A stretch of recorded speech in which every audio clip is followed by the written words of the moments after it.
미국 인터넷 매체에서 세계에서 가장 IQ가 높은 사람들 10사람 선정을 하는데 그 중에 가장 IQ가 높은 사람으로 타오라는 사람이 선정이 되었다고 합니다. 이 타오라는 사람은 어렸을 때 2살, 3살 때 어려운 수학 문제를 풀기 시작하고 그래서 이 17세에 이미 그 이른 나이에 프린스턴 대학에 입학하여 20살에 박사학위를 받았다는 것이죠. 그리고 학위를 받고 저가 24살에 캘리포니아 대학의 수학과 교수로 재임하고 있다고 합니다. 그의 IQ에 대해서 조사해 보니 그의 IQ가 230이라고 합니다. 230. 별로 놀라지도 않으시네요. 여러분의 IQ가 230보다 높으신가 봐요. 230의 IQ를 가진 이 타오라는 사람뿐만이 아니라 많은 사람들이 IQ가 높다는 것을 부러워합니다. 그런데 이 IQ만큼이나 사람들이 소중하게 생각하는 것이 EQ입니다. E는 이모션인데요, 이 감성지수를 말하는 것이죠. 머리가 좋은 것만큼 어쩌면 그것보다 더 감성지수가 우리 인생에는 더 필요하다, 그렇게 생각하는 사람들이 있습니다. 그런데 또 최근에 NQ라고요.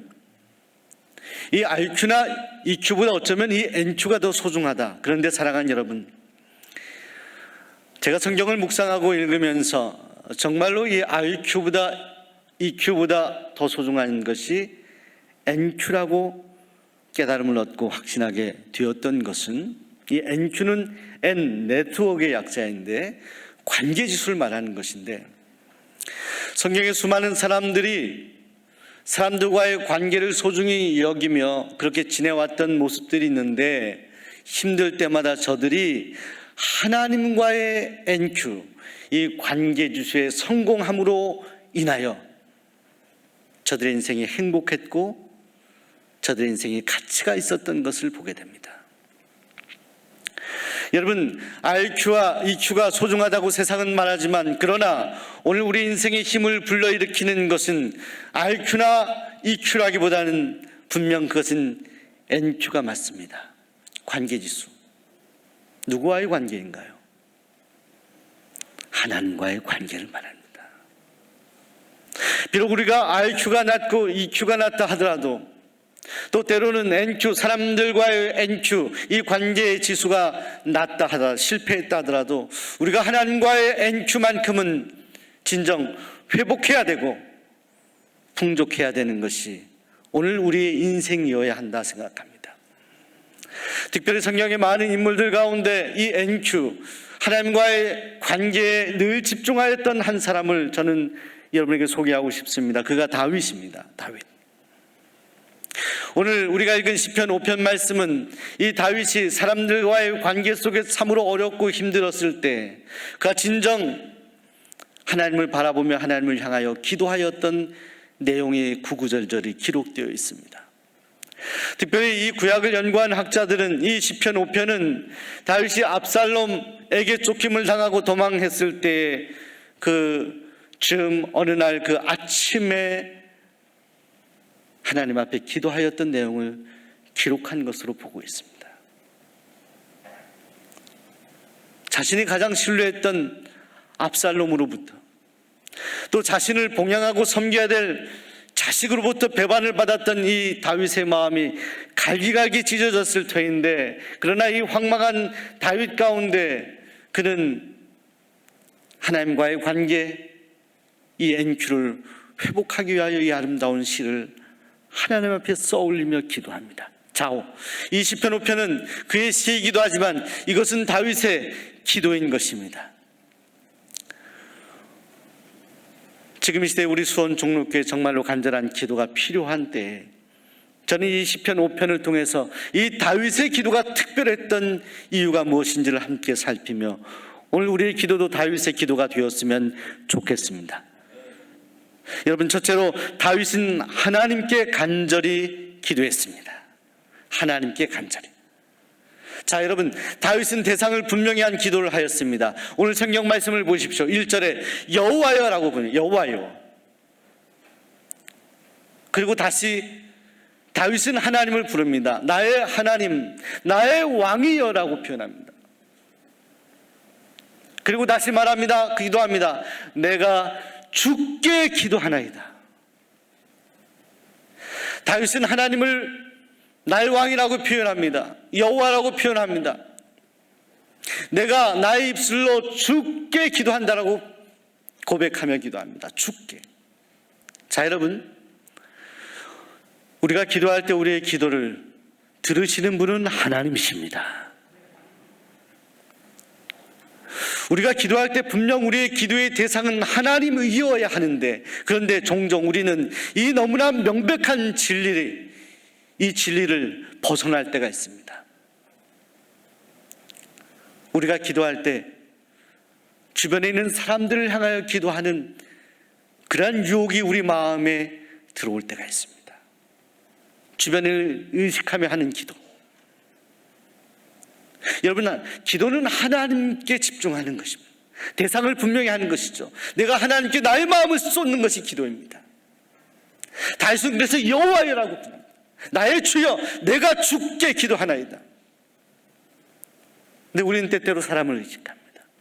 또 때로는 나 자신에게 독백처럼 기도할 때가 있습니다. 여러분, 기도는 나 자신에게 하는 것이 아닙니다.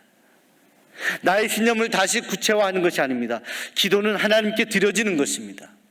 초를 태우면 연기가 올라가는 것처럼 기도는 하나님 앞에 분명히 대상을 향하여 드려지는 것이라는 것입니다. 여러분, 우리가 화살을 쏘을 때, 활을 쏘을 때 관역을 향해서 쏘죠. 저는 이 동문으로 들어오는 걸 좋아하는데요, 동문으로 올 때 항상 거기에 여러분 화살터가 있지 않습니까? 아시나요? 쏘아보셨나요? 한번 쏘고 싶어요. 근데 아직도 1년여 동안 한 번도 못 쏘아봤습니다.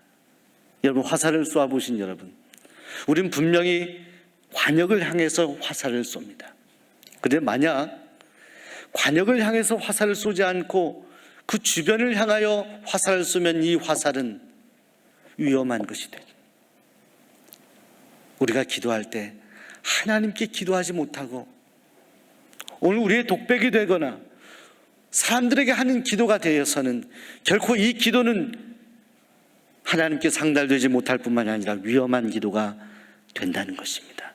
다윗은 하나님께 기도했다. 그런데 그는 하나님께 향한 그의 기도는 또한 간절한 기도였다. 오늘 성경 말씀 2절을 보시게 되면 다윗이 표현하죠. 하나님, 제 심령을 헤아려 주옵소서, 나의 마음을 헤아려 주옵소서, 이렇게 표현합니다. 그러면 하나님께 간절한 기도를 드립니다. 자, 여러분, 지금 여러분의 기도가 다윗처럼 간절하신가요? 우리의 기도의 문제, 기도의 제목이 무엇이든 간에 그 기도가 간절할 때 하나님께서는 그 기도를 들으시는 것입니다. 영국의 조지 뮬러 목사님께서 그 인생 가운데 간절한 기도를 드린 일들이 있는데, 특별히 그 어릴 때부터 알았던 5명의 친구들이 구원받고 전도되는 것을 위해서 기도하였다는 것입니다. 이 5명의 친구들 가운데 차차차차 뮬러의 기도로 인해서 한 사람씩 예수님을 믿게 되었어요. 3사람이 예수님을 믿고 영접하게 되었다고 합니다. 그런데 2사람이 여전히 믿지 않았는데, 뮬러가 이제 자신의 생애가 거의 막바지에 이르렀을 즈음 그의 기력이 쇠함을 느꼈을 때 그는 한 교회에 설교할 수 있는 기회를 요청하고 그가 설교를 했다고 합니다. 그 자리에 나왔던 2사람 가운데 한 친구가 뮬러의 설교를 듣고 회심하고 예수님을 영접하는 놀라운 은혜의 일이 있었습니다. 그리고 뮬러는 점점 쇠하여서 이제 곧 숨을 거두게 되었습니다. 뮬러는 아마 숨을 거두기 전까지 그 남은 한 친구를 위해서 기도했을 것입니다. 그러나 결국 그 한 친구를 구원하지 못했습니다. 그런데 사랑하는 여러분, 이 뮬러가 하나님 나라 갔을 때, 죽었을 때 이 부음을 들었던 친구, 뮬러가 죽었다라는 소식과 함께 그 친구가 들었던 소식은 그 너의 친구 뮬러가, 당신의 친구 뮬러가 죽기까지 당신을 위하여 52년 동안 기도하였다는 소식을 들었습니다. 그 소식을 들었을 때 그 친구의 마음이 바뀌어지게 됩니다. 그가 예수님을 영접하게 돼요. 자신의 친구 밀러는 이미 하나님 나라에 갔지만 그는 회심하여 밀러가 전하는 예수를 믿게 되었던 것입니다. 그리고 그는 영국 전역을 다니면서 간증을 하였다는 것이죠. 그는 이렇게 간증하였습니다. 밀러 목사의 기도는 다 응답되었습니다. 그리고 저는 그 최후의 응답입니다. 여러분의 모든 기도는 하나님께서 반드시 응답하십니다. 사랑하는 여러분, 오늘 우리의 기도를 하나님은 반드시 응답하십니다. 우리의 생애 가운데 응답하지 못하시면 하나님 우리의 생애가 끝나고 우리가 이 땅을 떠난 이후에도 그 기도는 유효하다. 기도는 유효하다. 우리가 이 생을 떠나서도 그 기도는 여전히 힘이 있다. 하나님 그 기도를 받으신다는 거예요. 응답은 하나님이 하시고 그때는 하나님이 결정하시지만 반드시 하나님은 응답하신다. 저는 여러분의 기도가 하나님을 향한 기도이기를 소원하며 오늘 여러분의 기도가 간절한 기도이기를 소원합니다. 둘째로 다윗은 아침에 기도했습니다. 아침에. 오늘 말씀 찬별에 보시면 다윗은 이렇게 표현합니다. 아침에 주께서 나의 소리를 들으시니 내가 아침에 기도하리이다. 아침. 여러분, 아침이라는 것은 가장 첫 시간을 말하는 것입니다. 지금으로 말하면 새벽 기도를 말하는 것입니다. 다윗은 아침을 언급했습니다. 첫 시간에 기도하겠다. 삶이 가장 공고하고 힘들었을 때 그는 주저앉고 싶은 그런 마음을 감싸 안고 아침에 가장 첫 시간에 하나님 앞에 예배를, 기도를 드렸다라고 고백하고 있습니다. 사랑하는 여러분, 종교개혁을 했던 마틴 루터는 그렇게 간증을 하였습니다. 내가 하루에 만약 2시간씩 기도하지 못했다면, 근데 그의 기도가 새벽이란 말을 붙입니다. 내가 만약 새벽에 2시간을 기도하지 않았다면 나는 마귀에게 반드시 패배하고 말았을 것이다. 나는 결코 승리하지 못했을 것이다.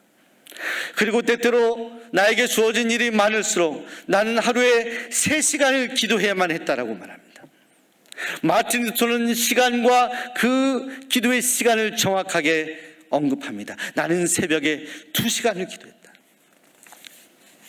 저는 이미 알고 있는 이 마틴 루터의 고백을 다시 생각하며 이것이 지금 수원 종록교회 목회하는 저 자신에게 얼마나 큰 도전이 되는지를 느낄 수 있었습니다.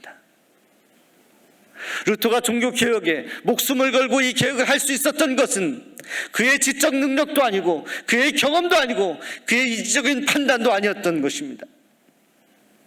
그가 새벽에 하나님 앞에 2시간, 3시간을 간구하였던 그 간구를 통해서 루터는 하나님으로부터 셈을 공급받았던 것입니다. 사랑하는 여러분, 오늘 우리는 기도할 때입니다. 우리 교회적으로나 국가적으로나 세계적으로 볼 때 우리는 기도해야 될 때입니다.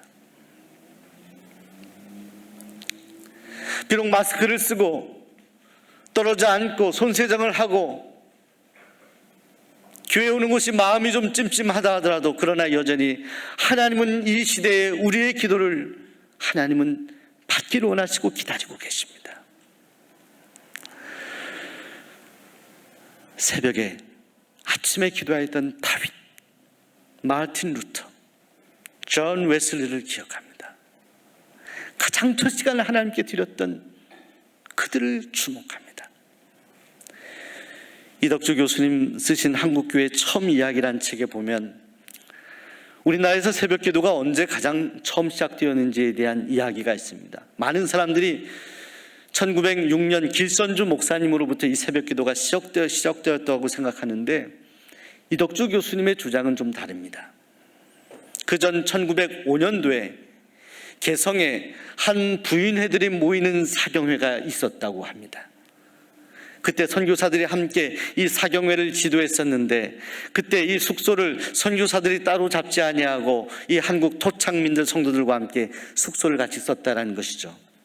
큰 방을 둘의 휘장을 치고 윗목에는 한국 교인들이, 아랫목에는 선교사들이 썼다는 것입니다. 그런데 여러분, 새벽 4시쯤에 선교사들이 자고 있는데 저 윗목에서 우리 한국 교인들의 기도의 소리가 들리기 시작합니다.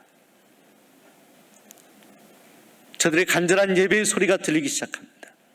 선교사들이 새벽에 잠을 깼어요. 이게 무슨 소리인지, 윗목에 있던 그 휘장 저 건너편의 한국 교인들이 간절히 새벽에 4시에 일어나 기도하고 있었어요. 예배하고 있었어요. 말씀을 듣고 읽고 있었어요. 자, 그래서 이 선교사들이 결정하기는, 이 새벽은 절대로 기도해야 될 적절한 시간이 아니었다. 복음을 전했던 이 선교사들이 뜨거운 신앙심을 가지고 있었지만 이 새벽 시간은 적절한 기도의 시간이 아니었다라고 판단하여 기도하던 한국 교인들을 말립니다. 새벽보다는 좋은 시간에 기도하라고 새벽에 기도하는 성도들을 말립니다. 선교사들이.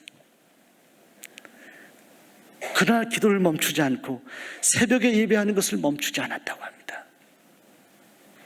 여기에 오히려 선교사들이 영향을 받은 거예요.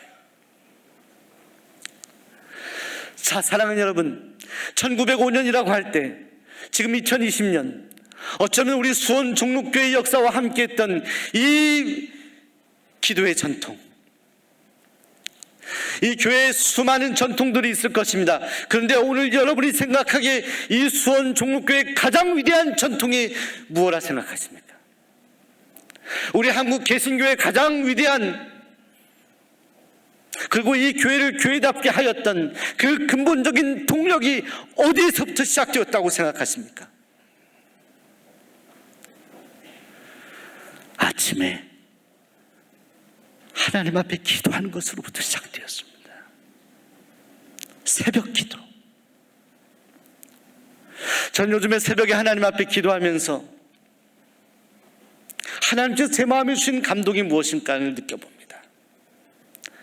코로나 때문에 흩어진 성도들을 봅니다. 마음 어려워진 성도들을 봅니다. 흩어지는 개신교회들을 봅니다. 우왕좌왕하는 교회들을 봅니다. 이때에 이 무너져 있는 이 교회들을 다시 세울 수 있는 가장 강력하고 유일한 방법이 무엇이냐? 하나님 분명히 저에게 말씀하셨어요. 아침에 기도하라. 새벽에 기도하라. 다윗처럼 기도하라. 내가 깨워주겠다. 너에게 기도할 마음이 있느냐? 내가 깨우겠다. 새벽 제단을 쌓는 것은 결코 쉬운 일이 아닙니다. 가장 피곤한 시간이기 때문입니다. 가장 단잠을 자야 되는 시간이기 때문입니다. 그런데 여러분, 가장 달콤한 잠을 자야 될 때 그 달콤한 잠을 포기하고 하나님 앞에 기도하는 이 아침의 기도를, 다윗의 기도를 하나님은 들으셨고, 마틴 루터의 기도를 들으셨고, 존 웨슬리의 기도를 들으셨습니다. 우리의 편안함과 안일함을 내려놓고 하는 하나님께 드리는 기도가 화살이 되어 하나님의 마음을 쏘았던 것입니다. 오늘 저와 여러분이 그런 기도를 드릴 수 없을까요? 은혜 간구가 역사하는 힘이 크다 말씀했는데 오늘 저와 여러분이 기도하는 의인이 될 수 없을까요? 이 어려운 때에 우리가 이 어려운 시절을 한탄하는 것이 아니라 이 어려운 때 하나님 앞에 강력한 기도를 새벽에 가장 첫 시간을 드릴 수 있는 하나님의 사람들이 될 수 없을까요? 제가 아는 어떤 권사님이 계십니다. 제가 예전에 섬겼던 교회, 그분은 새벽에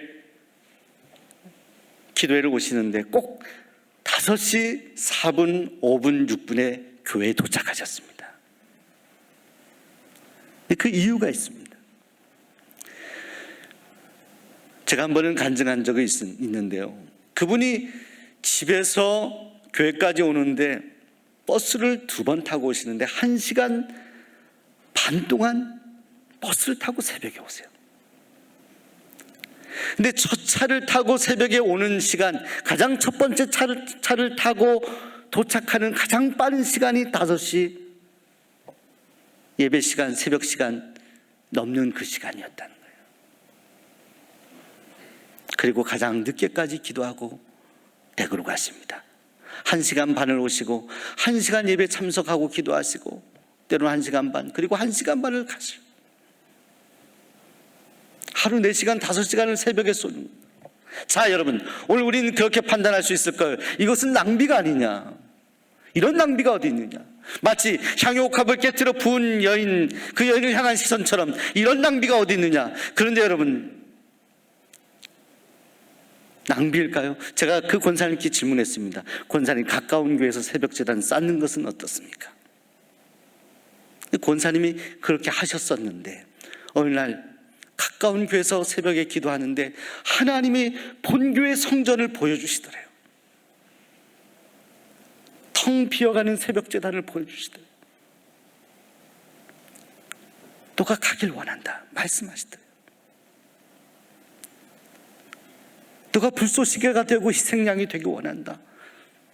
본교에 가서 기도하길 원한다. 그 마음에 감동받은 이후로는 이 멀고 가깝고 이게 중요하지 않고 하나님의 명령에 순종하고 나와 기도하게 되었다는 거예요. 이 본제단에서 새벽에 기도할 때 하나님이 많은 은혜를 주시고 지혜를 주시고 기도할 때마다 샘을 공급해 주시는 하나님을 경험하게 되어서 1시간 반이 아니라 2시간도 새벽제단을 지키겠다라고 말씀하는 거예요. 사랑하는 여러분, 우리 수원 종로교회, 이 교회를 하나님이 사랑하십니다. 이 어려운 때 하나님은 이 교회를 사용하길 원하세요. 무엇으로? 오늘 우리가 무엇으로 하나님께 사용받을 수 있을까요? 오늘 우리가 하나님 앞에 두 손 들고 하나님의 은혜를 구하고 하나님이 부어주시는 성령의 충만함으로 우리가 새롭게 무장하고 덧입고 우리의 마음이 새롭게 변화되고 나의 모든 이기심과 욕심들을 다 내어놓고 성령께서 우리에게 말씀하시는 은혜와 능력 안에서 하나님은 오늘 우리를 사용하기를 원하시고 계십니다. 다윗은 아침에 기도했습니다. 아침에. 자, 셋째로 다윗은 하나님의 사랑에 힘입어 기도하였습니다.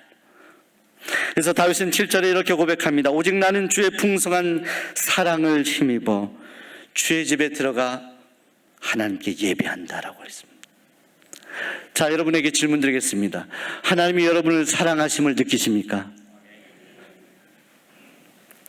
다시 질문 드려요. 하나님이 여러분을 진정 사랑한다고 믿으십니까? 자, 그렇다면 여러분 하나님께 한번 고백해 볼까요?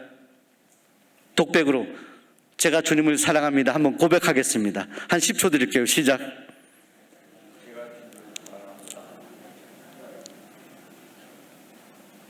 마스크 쓰셔서 잘 안 들리지만 다 하신 줄로 믿습니다. 여러분, 다윗은 자신의 힘으로 기도하는 것은 아니에요. 기도해야지 의지와 노력만 가지고 한 게 아니에요. 자, 다윗이 말씀하는 건 뭐냐? 하나님의 사랑에 힘입어 기도한다는 거예요. 다윗의 기도의 자리는 하나님이 자신을 얼마나 사랑하는지를 느끼는 그 깊은 뜨거운 사랑의 만남의 자리였어요.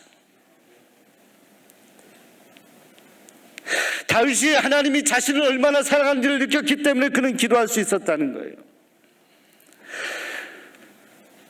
자신을 해하려고 하는 사람들, 이유 없이 고통을 주는 사람들, 배반한 사람들, 하나님의 길을 가는 데 막는 사람들, 이 모든 사람들을 생각하면 다윗은 주저앉고 싶었을 것입니다. 그런데 그때마다 위기 때마다 죽을 고비마다 살려주신 그 하나님의 사랑, 그 사랑을 다윗은 마음 깊은 곳에서 온몸으로 느낄 수 있었어요. 그 사랑이 그로 하여금 하나님께 기도하고 예배하게 하였다는 거예요. 자, 그래서 저는 여러분에게 질문 드린 거예요. 과연 하나님이 여러분을 사랑하시는지에 대해서 여러분이 느끼시는지. 그런데 여러분이 느끼시든 못하든 하나님은 분명히 여러분을 사랑하십니다. 하나님은 우리 수원 종로교회를 사랑하십니다. 이건 하나님의 선언이에요. 이건 하나님의 선포예요. 때때로 자식들이 나를 낳아준 아버지 어머니, 그 아버지 어머니가 나를 얼마나 사랑하는지를 못 느끼잖아요. 자식이 못 느껴요. 자, 자녀를 키워보신 여러분, 나의 사랑을 못 느끼는 자식을 보면서도, 자, 여러분은 어떠신가요? 그런 자녀를 보면서도 여전히 부모는 그 자식을 향하여 눈길을 쏟고 그 자식을 사랑하죠. 내가 키워주고 내가 아껴줬던 그 자식이 날 향하여 시선을 돌리지 않아도 부모는 그 자식을 향하여서도 여전히 시선을 돌리죠. 여전히 그의 손을 잡아주죠. 여전히 그를 위해 기도하죠. 이것이 하나님의 사랑이에요. 자, 그 사랑을 다윗이 경험하였다는 것입니다. 그 사랑 때문에 다윗이 목매는 거예요. 그 사랑이 힘입어 내가 기도합니다. 그 사랑 때문에 내가 예배 자리에 나옵니다. 그 사랑 때문에 제가 이렇게 살아 있습니다, 이렇게 존재합니다 라고 말하는 것이 오늘 다윗의 고백이에요. 다윗의 고백.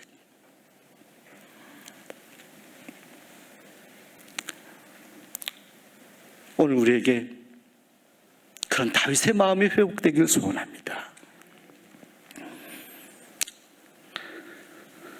19세기 영국을 대표하는 역사가의 비평가였던 칼라일이라고 있습니다. 칼라일.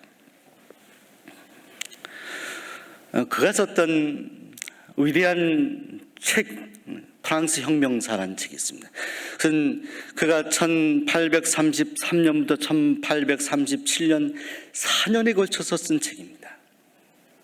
근데 그가 이 4년이라는 기간을 걸리면서 쓰게 된 이유가 있습니다. 그는 처음 2년 동안 그 책을 쓰기 위해서 모든 것을 쏟아부었습니다. 심혈을 다 기울여서 원고를 썼습니다. 수천 장의 원고를 썼습니다. 그리고 그 원고를 다 썼을 때 그의 친구였던 존 스튜어트 밀에게 그 원고를 주면서 친구여, 이 원고를 한번 검토해 다오 부탁을 하며 원고를 맡겼습니다. 그런데 며칠 후에 이 친구였던 스튜어트 밀이 이 칼라일을 만나게 되었을 때 이 스튜어트 밀 얼굴이 사색이 되었습니다. 그리고 이렇게 대답하는 겁니다. 친구야, 내가 너무나 큰 잘못을 저질렀어. 친구가 준 그 원고를 집에 두었는데 이 집의 하인이 불쏘시개인 줄 알고 그것을 불에다 던져버렸단다. 다 타버리고 말았다. 친구에게 고개를 들 수 없었던 스튜어트 밀을 보게 됩니다. 칼라일은 절망했습니다. 너무너무 낙심해서 고통스러운 그런 시간들을 보낼 수밖에 없었습니다.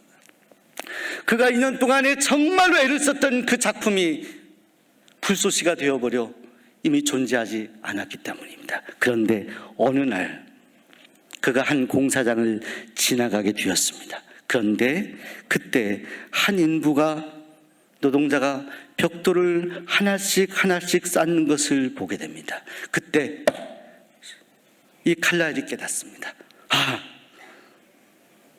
다시 시작해야지. 오늘 한 페이지를 쓰자. 그리고 날마다 한 페이지씩을 다시 쓰자. 그는 하루에 한 페이지씩 다시 쓰기 시작합니다. 그리고 2년 동안 그는 다시 이 프랑스 혁명사를 써서 원고를 마무리하게 됩니다. 이전에 썼던 그 원고보다 더 훌륭한 원고를 마무리하게 됩니다. 자, 그렇게 해서 4년이 걸린 프랑스 혁명사. 자, 오늘 설교의 결론. 자, 여러분, 오늘 우리가 살아가면서 우리가 무언가를 다시 시작하려고 하는 그런 일들이 있습니다. 자, 여러분의 학업입니까? 또는 여러분의 사업입니까? 무너진 사업을 다시 시작해야겠다. 여러분의 건강입니까? 내 운동을 해서 다시 내 운동을 해서 건강을 회복해야겠다. 다시 시작해야 되는 일들이 무엇이 있습니까? 그런데 여러분, 오늘 우리에게 하나님이 말씀하시는 것은, 오늘 우리가 다시 시작해야 되는 가장 위대한 일은 다시 하나님 앞에 무릎 꿇는 일이다. 다시 하나님 앞에 나오는 일이다. 오늘 여러분이 뜨거웠던 기도의 자리, 자, 1층 로비에 작년에 제가 부임하여 함께 기도하였던 그 사진을 붙여놓았습니다. 그 명단을 붙여놓았습니다. 어젯밤 저는 그 사진을 보고 그 명단을 보며 하나님 앞에 기도했습니다. 하나님, 다시 회복해 하여 주옵소서. 이 코로나가 결코 수원 종목교회 성도의 기도를 막지 말아 주옵소서. 이것이 장애물이 되지 않게 하여 주옵소서. 하나님, 다시 하겠습니다. 다시 무릎 꿇기 했습니다. 다시 기도하겠습니다. 아침에 다시 하나님께 간구하겠습니다. 사랑하는 여러분, 다시 시작합시다. 새벽에 다시 무릎으로, 그리고 여러분이 정해진 시간에 다시 하나님 앞에 여러분의 마음을 쏟아 기도할 수 있기를 소원합니다. 하나님은 여러분의 기도를 기다리고 계십니다. 기도하겠습니다.